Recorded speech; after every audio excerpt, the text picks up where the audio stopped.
Welcome to the BC LaRouche chapter Saturday meeting, the 13th of August.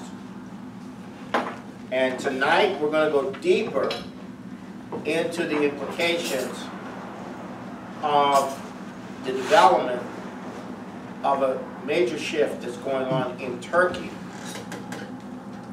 coming out of the meetings that occurred in St. Petersburg, and now the meeting between Turkey and Iran. But I'm going to go deep on this. I'm not going to deal with just what they did or didn't do. I'm going to go deeper into the deeper issue. Okay. Now, you have to have this perspective. During World War II, there was an awesome economic mobilization. And at the end of World War II, the United States was the most powerful economy in the world. But Canada was the third most powerful economy in the world. That's how much industrial power existed in the small area, population-wise, of Canada. And it was connected to the industrial transformation of the United States, but it was. Now, what happened in this period from the end of World War II and the process of dismantling that productive power and the whole transformation that's occurred since 1945, 71 years, has to be looked at in the context of the developments that have occurred coming out of the shift that's taking place in Turkey. Now, what happened after the war was there was a promotion on a mass scale, beginning right after the war, going into the 50s, and then going into the rock, drug, sex, counterculture in the 60s, of cultural depravity and cultural degeneracy. And the leading institution of this in the transatlantic region was called the Congress of Cultural Freedom. And they promoted the most decadent music, the most decadent art, the most decadent literary that they could. I won't even go into what I read when I was 12, 13 years old, 14, 15 years old. It was very decadent. And this was what was coming in. Now, this cultural decadence appealed to the worst instincts in people. Sexual pleasure, psychedelic experiences, entertainment, completely away from the earlier culture, you might say, which was oriented towards progress, a better future for your children, doing something worthwhile with your life, doing something productive. That culture was smothered in waves and further waves and further waves of cultural degeneracy. And the spread of this cultural degeneration escalated after the financial system was taken down in 1971. So money became the primary goal, and money and more money and so forth. And as that cultural degeneration occurred, there was a counter-reaction to that cultural degeneration from the population, which is being destroyed by the cultural degeneration. And their counter-reaction was vectored into religious fundamentalism. So you have the cultural degeneration, and then you have religious fundamentalism coming side by side. Okay, now the idea of this cultural degeneration is that we don't need to have progress. We don't need to be productive. We just have to have pleasure. And you know, there are no restraints. Okay, and today you see this in the culture of the hedge fund managers, crack cocaine, all the way. You see it in the political, you know, system. You see where people are just putting in their time as politicians, but they're spending the other part of their time in their entertainment and pursuits. And the idea is there should be no impediment to you doing whatever you want to do, whatever drugs you want to take, whatever sexual orientation you want to have, or whatever changing sexual orientation you want to have, as you might wish. You know, it's all a big smorgasbord of experience. And when Angela Merkel used the term "our values," and when Obama uses the term "our values," that's what they mean by our values. They don't mean, they mean our values. Our values. Okay? Okay, they mean freedom. This is what George Soros means by an open society. Freedom. Freedom. And anyone, yeah, you know, that's what they mean. Now, however,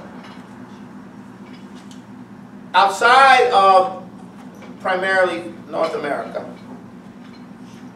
outside of Europe, there are certain impediments to the spread of this cultural degeneration, because this is the empire. This is the idea of Fukuyama's idea of idea of the end of history. That the world is now finally has one culture, a neoliberal economics and cultural freedom. The full liberation of humanity from the tyranny of the future, the tyranny of reason, and the tyranny of having to do good. It's all a world of competition, lust for power, lust for money, lust for sex, lust for entertainment. That's our world. That's the universal new world that we are now in. The brave new world, whatever you want to call it. Now, the flip side of that, of course, is the negative, is the people who are destroyed in that become then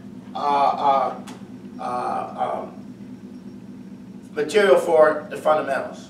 So you have the two things going on side by side. Now, however, the Russian Orthodox culture that's emerging after the fall of the communist system, the emerging Confucian Chinese culture, and also Muslim society in general, represent an impediment to the spread of this culture. These are traditional cultures. They are not perfect. They are somewhat imperfect, quite imperfect. But there is a resistance to this from these cultures. And there's a direction and hope in those cultures still. Yes, centered around family and centered around what have you. So so in these cultures, so when the communist system collapsed, you couldn't spread this to the whole world. But what you could do is you could take and begin to organize the backward people, but most importantly the degenerate people, into these religious fundamentalism, and then try to use it as a battering ram. And more importantly, you can take historical issues between these different cultures and try to inflame them. Whether it's Shia versus Sunni, whether it's Turks versus Russian, whether it's, you know, Vietnamese versus Chinese, whatever it is, right? And so at the time that the wall came down, at the time that communism ended, you had something developed called the Clash of Civilizations. This is Bertrand Russell and Samuel Huntington. And what they said is that while communism is gone, we now have to deal with a world of different cultural paradigms in collision, in conflict. And now that's not true, but that was the face of the propaganda. But what they really meant was we're going to cultivate terrorism on a mass scale and set all this into motion, because this world system of depravity that they had in mind cannot really spread unless you destroy those societies, unless you destroy their morale. So all these parts of the world have in many ways been under massive psychological, cultural, and military warfare, covert military warfare, overt military, irregular military warfare, to destroy those parts of the world and take the people that have been destroyed and deploy them in different ways in Africa and so forth.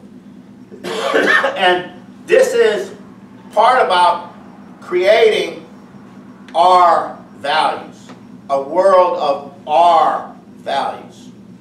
Of course, depopulation as well, but it's our values. Okay? Now,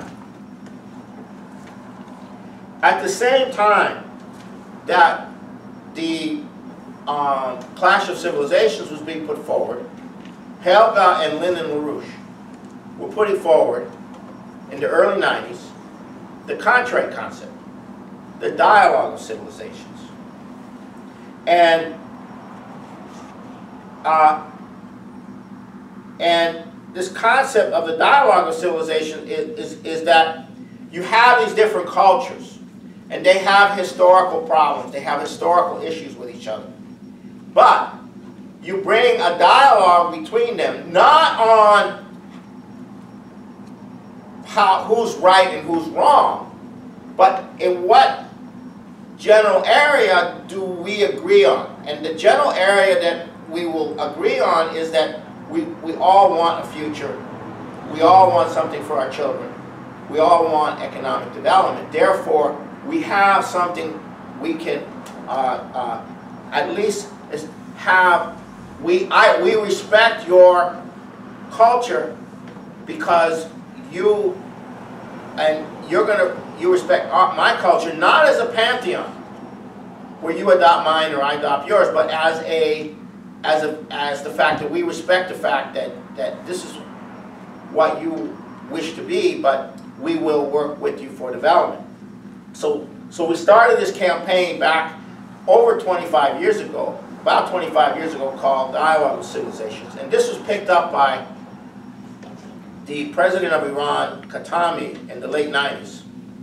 And it was picked up by Yakunin a little bit later on, around the same time, late 90s. And he created the World Forum. And so this idea of bringing cultures, civilizations together through a dialogue over economic development became ultimately, with the economic aspect of it, was the New Silk Road. So the New Silk Road is not just an economic idea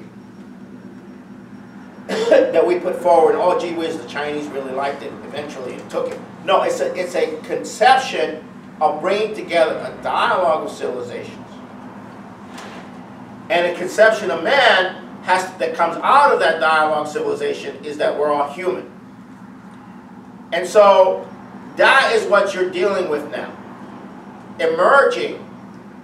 And a lot of people say to me, well, Paul, you know, it's all a bunch of games, you know, people are going to play games, you know, etc. But this is not what you're seeing. This is profound. This is the beginning of a profound change.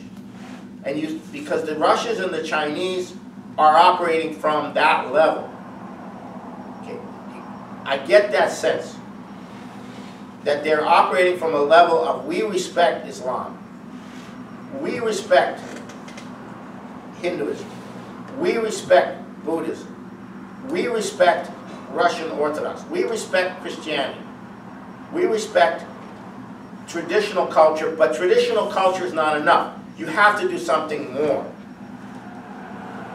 Okay, so you have that kind of thing going on in Russia, you have that kind of thing going on in China, and perhaps with this shift going on with Turkey, you'll start to get that kind of thing going on in the Islamic, in the Shia and Sunni branches of Islam, where they will start to have that conception. And who are the terrorists anyhow? Who are the ISIS and Al-Qaeda and these people? These are the dregs of society that have been recruited from prisons, from drug addiction. These are the malcontents. These are the people or they're the most poor in a society. And these people are recruited, and they're turned into fundamentals. The people who have totally been devastated by the drone, their families have been devastated by the drone strike, and they go absolutely stark raving mad. They don't, they're not being recruited to something good. They're being driven mad first, and then they're being told, okay, now you got a chance, to express your rage, to express your hatred of what's happened to you, your destruction as a person. And that's how this stuff is being done. And we reached a turning point where this kind of thing was about to take over Syria, and then it was going to be spread everywhere. And it was stopped. And once you stop that, then you have the potential to start to organize all of the forces that exist. But you have to do it from this standpoint. You cannot just say, well, you can't just say we want economic development for you. You have to approach it from this higher standpoint. And so I suspect that that's what's going on right now in the situation with Iran, with Turkey, and it's been building for some time. Now, once Turkey is no longer being used as a principal player in that area, then the entire perspective that LaRouche has been talking about since he did the video called Storm Over Asia in 1998, 99, 98, late 98, that storm depends on ripping up the entire area from Turkey, throughout the Middle East, through all Central Asia, into past Afghanistan, into China, and down into India and Pakistan. This whole area was what has been slated to be ripped up and destroyed, and with that, destroy the entire coming together of the world around the economic development being put forward now by the Chinese and the Russians and others in the New Silk Road. That was the most serious thing that was going on. And Erdogan, for whatever reason, was on the wrong side. And whether he finally realized it, whether he finally, whatever took place inside Erdogan's head, I have no idea. But the shift that's going on, I fundamentally believe, is real. It's not a game. Okay? He is angry. He feels betrayed. And he is a Turk. And this thing is going to go fast. And Turkey's economic existence is going to flourish profoundly from this. So is Iran. So is the whole region. And now the potential exists to clean up the terrorist apparatus in that area. So you can expect the terrorists, as they're being cleaned up, to be moved to other areas all over the world. to be used because they didn't create these terrorists for no reason. The Obama administration, the Bush administration, the Anglo-Dutch, Canadian, U.S. system didn't create all of this for the last 20 years for no reason. They intend to use it, and they will use it. But they're going to have trouble using it, more and more so. It's going to backfire on them. The Chilcot report, the 28 pages, all the things that are now starting to occur. So, so they have their values. Their values. That's what they represent. Complete degeneracy, complete nihilism, and then the byproduct of that is for the people that collapse in that is fundamentalism. And that can only be dealt with from this higher standpoint. And I suspect strongly that that is how Putin and that is how Xi Jinping are actually approaching this thing. They're not just approaching it from some practical, pragmatic way, but they're approaching it from the higher cultural standpoint. Okay, so now I'm going to be, when I'm done, Dave Christie's going to do something, and I forgot to tell you that in the beginning, but so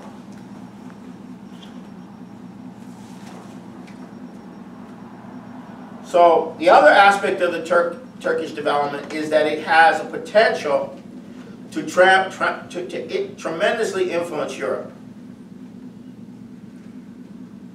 You have the whole refugee issue tied up in this. If Turkey and Russia and Syria and Iran work together, then you end the refugee issue. And that is something that Europe has to orient towards it for their own survival. It also opens a door for Europe. But the key is Germany, because they still have something of an economic potential left. So now we come to the situation in the United States and in Canada. Now, this development in Turkey is of such extraordinary strategic potential, threatening the future of our values forever, that you're going to see most likely an all-out effort to get a hot war going in Ukraine. And we have a situation where Canadian troops have always been the spear on this kind of thing, and that is what you have now. Canadian troops are on the contact line. They're doing the training, they're doing special ops, and they are also doing the command and control aspect. So you're moving into a much more confrontational situation in Ukraine with operations designed to penetrate Russian territory like Crimea, perhaps the border with Russia, to provoke Russia. And so this is an escalation. And sorry, can you explain what you mean by spear? yeah, when you go and attack somebody, you put certain people up front to break through, and that's the spear. And I got a history lesson on this earlier. Canadian troops have always been used in World War I, World War II, as the point to go in and attack. And behind, and then other troops come in behind. And that's what I mean by spear, whether it was the Korean War or that's what I mean by point, spear point. They have a history of being the toughest point on the spear, and they're being placed in command positions in Ukraine on the contact line, and Canadian Defense Secretary, or Defense Minister, what's his name, Harjit Sajjan, is now saying that Canada is no longer going to do the usual peacekeeping. They're going to do a lot more. They're going to get a lot more involved in military activity all over the world. Much more than Harper ever imagined. And this is all part of the shift that's going on, where they're freaking out. And I'm expecting, now the financial situation is also causing some freakouts. And Deutsche Bank is facing bankruptcy. One of the most prominent economists has called for, Martin Hellwig has called for the nationalization of Deutsche Bank. And so you have this process going on. Now, in the United States, you have Hillary, the champion of our values. And you have Donald Trump, the champion of the people who hate our values. And that appears to be what Donald Trump is about. He's about ring fencing the natural hatred that people have now in the United States, the ones who don't subscribe to our values. They hate our values, the political correctness, etc., etc., etc. And so I see him as ring fencing them, not really leading them to an actual solution, but ring fencing them. You know, like Volcker wants to ring fence the financial crisis. And that's a wrong analogy, perhaps. But that's what he's doing. He's ring fencing to contain and perhaps even misdirect this rage. And this rage is getting stronger and stronger and stronger. Now, whether that rage can be converted into a kind of fascism, I don't know. But the Our Values crowd are inherently fascist as well, but in a totally culturally degenerate way. So this is what you're dealing with. The only way that you're going to deal with this crisis in the United States is from our ability in Manhattan and elsewhere to bring in a new paradigm, which is neither reactionary nor degenerate, because it's reactionary and degenerate. You have reactionary and degenerate. That's how this thing has worked. The fundamentalist, reactionary, and degenerate. Okay, and George Soros, degenerate. And so, and that includes the whole green issue as well. You can throw that in there as well. It's partly degenerate and partly fundamentalist, you know. But that's what you're dealing with. But I cannot. But I'm not really describing this properly. The incredible optimism that's now spreading throughout the Middle East, from Asia, that's spreading throughout Southeast Asia. You see it in the Philippines. This guy is taking no prisoners. You see it in different places. You see this optimism emerging. The sense that humanity is not totally corrupt, is not totally degenerate, you know, and the degeneracy in these other nations is the difference between a degeneracy of the corruption that exists in other nations and the degeneracy of the Our Values crowd. Is one has no sense of shame. The other, in these other countries, they have a sense of shame. They feel shame for their corruption, but they go ahead anyhow. Because that's a cultural difference. A sense of shame versus no sense of shame. And you go to Mexico, it's incredible what's happened to Mexico. The traditional society, the traditional culture has been devastated. the sexual promiscuity in the population has gone up 1,000,000% among the younger people. The Pentecostal religion has taken over from the Catholic Church.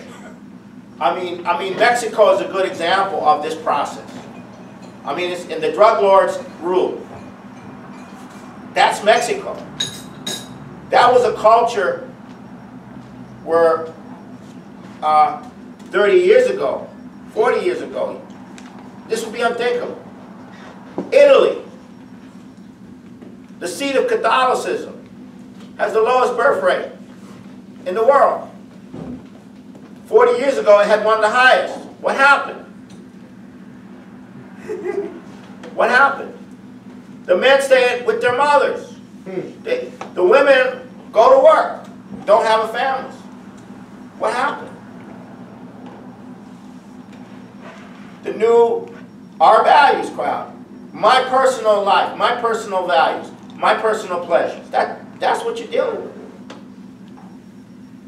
But there is a lot of people who don't subscribe to that, and they feel abused, they feel destroyed.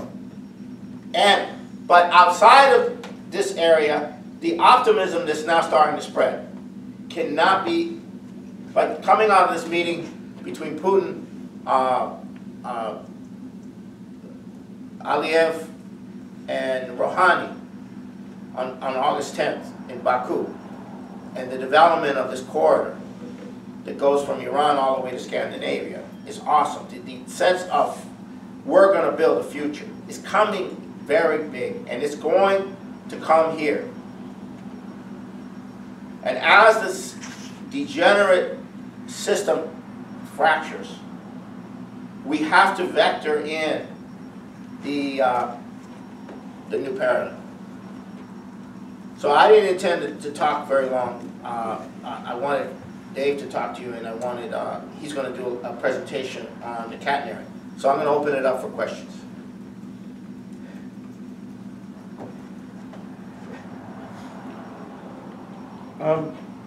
Well, can you say something about the G20 summit that's coming up? Oh yeah, I didn't mention the detail. I should have. Okay, this is beautiful. I looked up the G20 summit, and then I looked at this thing that Helga was at called the T20 summit, which was a week ago. And the key speaker was speaking in English, and he was saying, the economy is sluggish.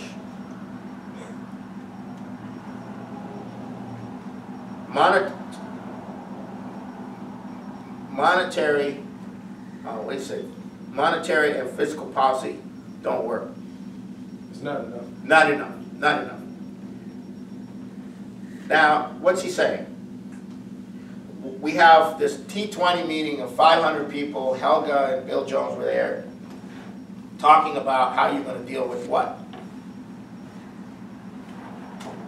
The sluggish economy? No. The systemic collapse of the system. That's what they're talking about. So now, how do these things work? Obama shows up, Prime Minister of Canada shows up, he's in the G20, other people show up and they photo ops and all this stuff. And before they even talk, they make an agreement that they're not going to talk about things. They don't want to talk about certain things. So it's already set up. Now, I have a feeling, and I could be wrong, the Chinese aren't going to do that. And what that means is they're going to raise all the issues. Maybe not in as provocative or confrontational a way as we are, but perhaps so. But you're sitting there, you're the president of a nation, you're the president of a G20 country, and you're sitting there and you're having to deal with the fact that they're discussing the economic situation. What response are you going to make? Are you going to say, well, I disagree. I think everything's fine. We're growing. We in the West are doing great. We in the United States are doing great. We in Europe are doing great. You know, your economy's collapsing. Our economy's growing. Are they going to? I mean, they can't get away with that. So what are they going to do? They're trapped.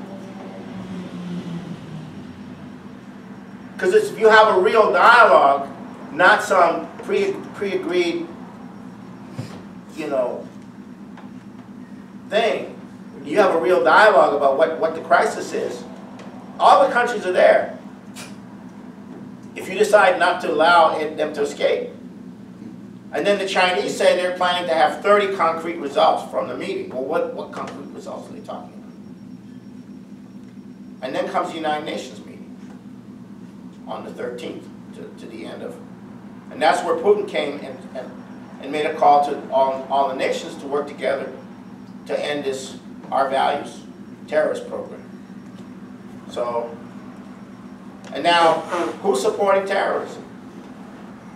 Even Donald Trump is saying that Hillary is that Obama is the cause ISIS, and Hillary is the Founder. is the what? Founder. Co-founder. Co-founder, yeah. I mean, where did he get that? I mean, it's kind of off, but where did he get that from? Huh? It's basically true. It is basically true. Does it have a negative effect when he says it, though? Huh? Does it have a negative effect when he says it? I have no idea what effect it's having, but it's not. He's missing one. He's missing one.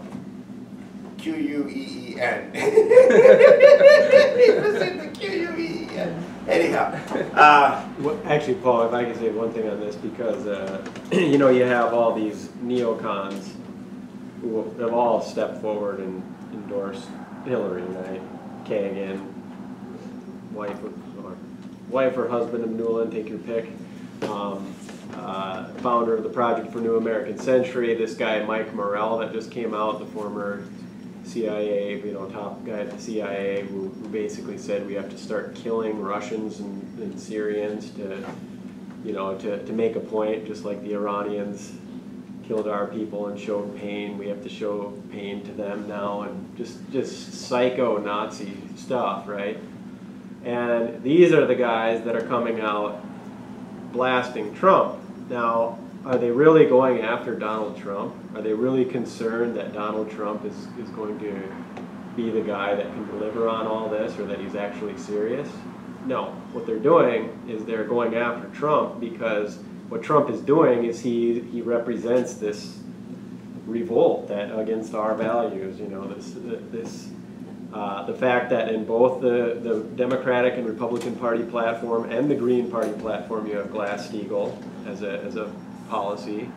You have the call for the 28 pages coming from both the parties, right? You have what he says around getting rid of NATO and ties with Russia and so on. That's what not just the American people want, but the layers within the institution of the presidency who represent the better side of both the Democratic and Republican Party, who really don't identify with the parties per se, but identify with the, you know, the patriotic mission of the United States. And the threat by these neocons against Trump is really the threat against these, or the verbalized threats are more of a threat to the institution of the presidency. Don't you dare go with these policies. We'll shame you that this is Donald Trump, even though, not Donald Trump, he didn't make the Glass-Steagall the issue, he didn't make the 28 pages. What they're really freaked out is that Lynn will take a commanding role within the institution of the presidency, policy-wise, you know, and whatever dialogue. So I think a lot of this is just... they're afraid of the dialogue that will occur to deal with the financial crisis. You know, they're afraid of the dialogue that will occur. To why is it that Russia's fighting terrorism and we're not, you know, et cetera, et cetera. They're afraid of all of that. They're afraid of everything. Their whole thing is coming down, and they really are freaked out about Putin, because Putin is providing the basis for all of this. Not because Putin is giving money to all these people, but because Putin is providing the context. Well, if I could just make a comment too, because, you know, to both of your points, like, I challenge you to actually listen to what Donald Trump is saying, and I'll tell you why, because What Trump is saying is half bullshit, and the other half, though, that he's saying is he is making, he's voicing things that a year ago or 2 years ago were only in conspiracy land but were actually true. He is actually saying things that are true in the American context, not, of course, in the picture, but for the American people. Right. And so that's how he's taking those layers that are sick of our values and all of that. He is actually activating. It may not be a full activation, and it's certainly not a Renaissance kind of activation, but he is activating the side of them that subconsciously knows that this whole thing is bullshit. Right, but it can be turned into a completely reactionary aspect. Of course it and can. Of course it that's can. there. Yes. And that's the issue. Right, but we're not quite there yet. No. So which way will it go? And they're trying to Right, divert it. right. And would Trump turn it into that at a certain point? Or would he be able to? I don't know if he'd be able to. I don't know. Go ahead. There is change coming, no question. And I think looking back in history, the beginning of every century had this kind of situation, where something new coming and the status quo is fighting back. The price for that was 2 world wars in the last century. We are not going to have a disciplined Transition. change from one to the other. Changes, we call it in physics, change can happen being amorphous, where you have a mixture of the old and the new together, and that's to some extent what we have now. It's a amorphous situation where you have some from here and some from there, and the struggle is going on. But that's not always the case.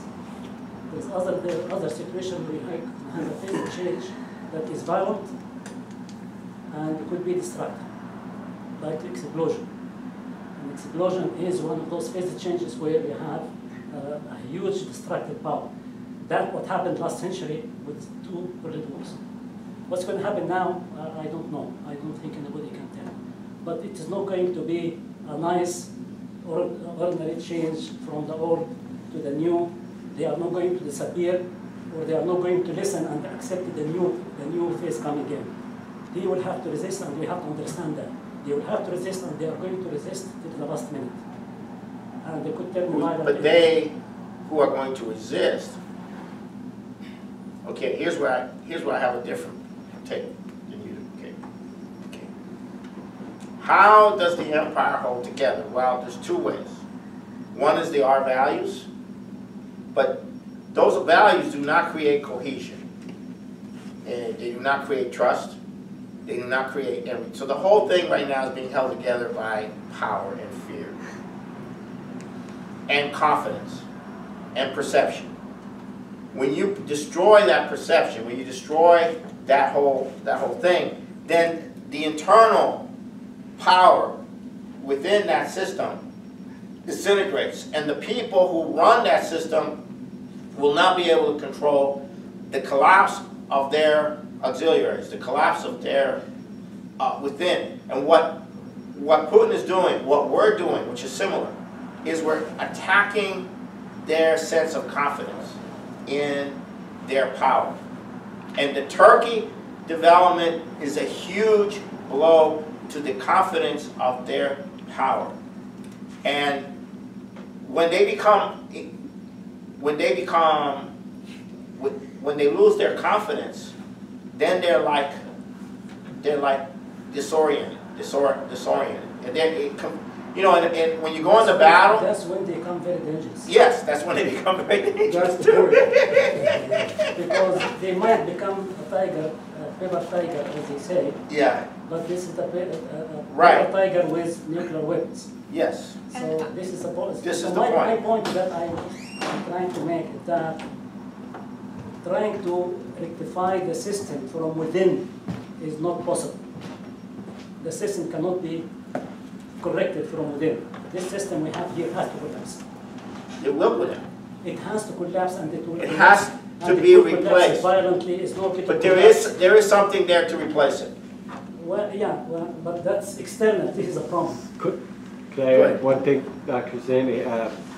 We had one of our top DC contacts, and he's somebody who was supportive of Glass-Steagall and so on, right? Now, when, before he made the statement that I will say in a second, we had another one of our top contacts, somebody who was previously with the Clinton administration, who went to England for some kind of seminar, right? And she was talking to an official, I believe it was the Bank of England, or no, it was the British Treasury Department. Whatever. Exchequer, Yeah. Exchequer. I don't know. It was out of that office, and they said that the British view Glass-Steagall as a casus belli, as a act of war. Really? An act of war against Yeah. against the British. And this one, she was just like, what? Banking reform is an act of war, And she expressed that later. Now, later, one of our top DC contacts, we decided to find out, like, all right, you're for Glass-Steagall, but do you really know what Glass-Steagall is going to do? And he said that, he goes, I know what Glass-Steagall will do. It'll be the greatest transition of power since Jesus Christ brought down the Roman Empire. So I think it can come like that, and it may not be explosions from us, or we may not see the bombs going off, but from the standpoint of the city of London and Wall Street and Frankfurt and the whole, they know this is the end of them. So Wow. there's a way where the explosion, I think, can occur, I'm looking not for an explosion or an implosion. I'm looking for a positive thing like the 1648 Peace of Westphalia. It defeated the empire, the entire empire system.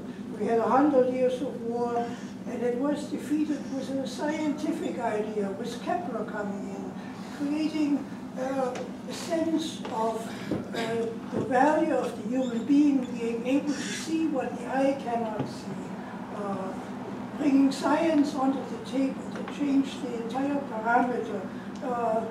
Although he didn't live long enough to see the end of it, but I think Kepler sort of materialized the 1648. The turnaround towards the 1648 Peace of Westphalia, where they all of a sudden said, the hell with this crap, we'll have something better to do.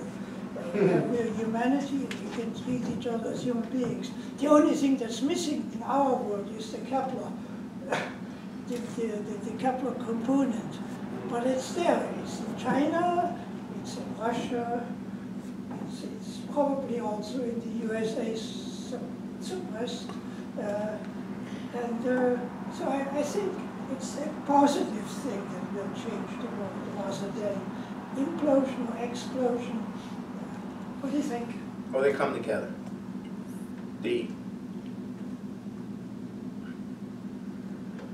They're together. The development that we're talking about, it comes hand in hand with the other. Because we discovered this a long time ago. Whenever we put forward proposals and we found support for those proposals, the hammer came down. Indira Gandhi went to prison, and then later Indira Gandhi was assassinated. Sukarno, same thing. Nkrumah, and we could go on and on. Even Bhutto of Pakistan. So yeah, it goes hand in hand. But right now you have a concert of power. This is the hard part that I'm having trouble even understanding myself. China and Russia together, and India still has not been fully brought in. They represent power. It's not Lopez Portillo of Mexico trying to organize Brazil and Argentina to form a debtors cartel along with Lyndon LaRouche as an advisor. It's not Indira Gandhi trying to do something similar. It's not the Japanese trying to, back in the late 70s before the Plaza Accords, trying to get development going. No, this is different. This has power. This has force behind it. This has nuclear weapons behind it, the Russian nuclear weapons, and Chinese nuclear weapons. This is not the same thing. This is not a, this is a very different thing. I mean, all those things were important leading up to this, but this is power. And it is now going to crush through a process of collapsing the financial system, of the collapse of the financial system and a recruitment process. It's going to crush this empire. And the thing we have to worry about is not to allow a nuclear war to occur. And that's the issue. That's an issue of timing. It's an issue of tactics and strategy and so forth. And this is where Putin has to be very careful. He and the Chinese, they have to organize to make sure that it's done in a manner that doesn't lead to nuclear war. Which means they have to be very flexible. They have to be able to offer deals. You know, they have to be able to do, you know, all kinds. Go ahead. I just don't see Turkey the way you're describing it. Who? Turkey. From what I've read, I don't see that Erdogan is, I feel like he could double cross anybody at any time. Yes. I don't see Okay. that as a, Yeah, but that's in the old paradigm. We're coming into a new paradigm. Iran and Turkey are on the table talking. Yeah, but I'm That saying in I'm itself saying is a I'm big saying deal. that kind of thing is what you could expect from him as a matter of due course. But he's entering a different paradigm. I had this discussion earlier. You're entering a new paradigm, which makes it different. It's not that Erdogan's different, it's that he's now responding to a new paradigm. That's what I'm saying. And I could be wrong. He could, who knows what he could do. But he's responding to a new paradigm. But I know one thing, perhaps, about Erdogan. He's not with our values crowd. He may be criminal, he may be corrupt, but he's not with the our values crowd. He doesn't represent the our values crowd. And he does have support in the population. And if he wants to keep that support in the population, sufficient to keep his power, this is the direction he has to take. I mean, I'm going to say this, I could be wrong, that the people of that part of the world do follow what's going on. They do understand what's going on. They do read between the lines. They do know what the British Empire is. They do know all this stuff. They know, but they can't do anything about it because it's all locked into the system that nobody can do anything about. But now they see this China thing. They see the BRICS. They see Russia and China together. They see all this stuff happening. They're going, whoa! This is blowing my mind. I've never heard, I could not imagine anything like this would be possible. This goes against everything that we assume is how things work. And they're going, wow, is there really some hope? Is there really potential? And Erdogan is in the middle of all that. Meanwhile, he's looking at the system collapsing, and he's looking at them trying to kill him at the same time. You know, do they need Erdogan? Okay, I don't trust, do you trust Erdogan? No. Does Obama trust Erdogan? No. Do you want somebody that you can't trust? That culture was smothered in waves and further waves and further waves of cultural degeneracy. And the spread of this cultural degeneration escalated after the financial system was taken down in 1971. So money became the primary goal, and money, and more money, and so forth.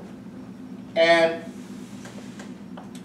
as that cultural degeneration occurred, there was a counter-reaction to that cultural degeneration from the population, which is being destroyed by the cultural degeneration, and their counter-reaction was vectored into religious fundamentalism. So you have the cultural degeneration, and then you have religious fundamentalism coming side by side. Okay, now the idea of this cultural degeneration is that we don't need to have progress. We don't need to be productive. We just have to have pleasure. And you know, there are no restraints. Okay, and today you see this in the culture of the hedge fund managers, crack cocaine, all the way. You see it in the political. Welcome to the BC LaRouche chapter Saturday meeting, the 13th of August. And tonight we're going to go deeper into the implications of the development of a major shift that's going on in Turkey, coming out of the meetings that occurred in St. Petersburg, and now the meeting between Turkey and Iran. But I'm going to go deep on this. I'm not going to deal with just what they did or didn't do. I'm going to go deeper into the deeper issue. Okay. Now, you have to have this perspective. During World War II, there was an awesome economic mobilization. And at the end of World War II, the United States was the most powerful economy in the world. But Canada was the third most powerful economy in the world. That's how much industrial power existed in the small area, population-wise, of Canada. And it was connected to the industrial transformation of the United States, but it was. Now, what happened in this period from the end of World War II and the process of dismantling that productive power and the whole transformation that's occurred since 1945, 71 years, you know, system. You see where people are just putting in their time as politicians, but they're spending the other part of their time in their entertainment and pursuits. And the idea is there should be no impediment to you doing whatever you want to do, whatever drugs you want to take, whatever sexual orientation you want to have, or whatever changing sexual orientation you want to have, as you might wish. You know, it's all a big smorgasbord of experience.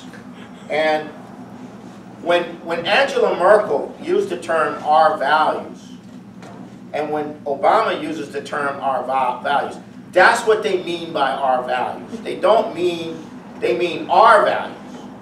Our values. Okay? Okay, they mean freedom. This is what George Soros means by an open society. Freedom. Freedom. And anyone, yeah, you know, that's what they mean. Now, however, outside of primarily North America, outside of Europe, there are certain impediments to the spread of this cultural degeneration, because this is the empire. This is the idea of Fukuyama, excuse me, idea of the end of history. That the world is now finally has one culture. A neoliberal has to be looked at in the context of the developments that have occurred coming out of the shift that's taking place in Turkey. Now, what happened after the war was there was a promotion on a mass scale, beginning right after the war, going into the 50s, and then going into the rock, drug, sex, counterculture in the 60s, of cultural depravity and cultural degeneracy. And the leading institution of this in the transatlantic region was called the Congress of Cultural Freedom. And they promoted the most decadent music, the most decadent art, the most decadent literary that they could. I won't even go into what I read when I was 12, 13 years old, 14, 15 years old. It was very decadent. And this was what was coming in. Now, this cultural decadence appealed to the worst instincts in people. Sexual pleasure, psychedelic experiences, entertainment, completely away from the earlier culture, you might say, which was oriented towards progress, a better future for your children, doing something worthwhile with your life, doing something productive, economics, and cultural freedom. The full liberation of humanity from the tyranny of the future, the tyranny of reason, and the tyranny of having to do good. It's all a world of competition, lust for power, lust for money, lust for sex, lust for entertainment. That's our world. That's the universal new world that we are now in. The brave new world, whatever you want to call it. Now, the flip side of that, of course, is the negative, is the people who are destroyed in that become then material for the fundamentals. So you have the two things going on side by side. Now, however, the Russian Orthodox culture that's emerging after the fall of the communist system, the emerging Confucian Chinese culture, and also Muslim society in general, represent an impediment to the spread of this culture. These are traditional cultures. They are not perfect. They are somewhat imperfect, quite imperfect. But there is a resistance to this from these cultures. And there's a direction and hope in those cultures still. Yes, centered around family and centered around what have you. So in these cultures. So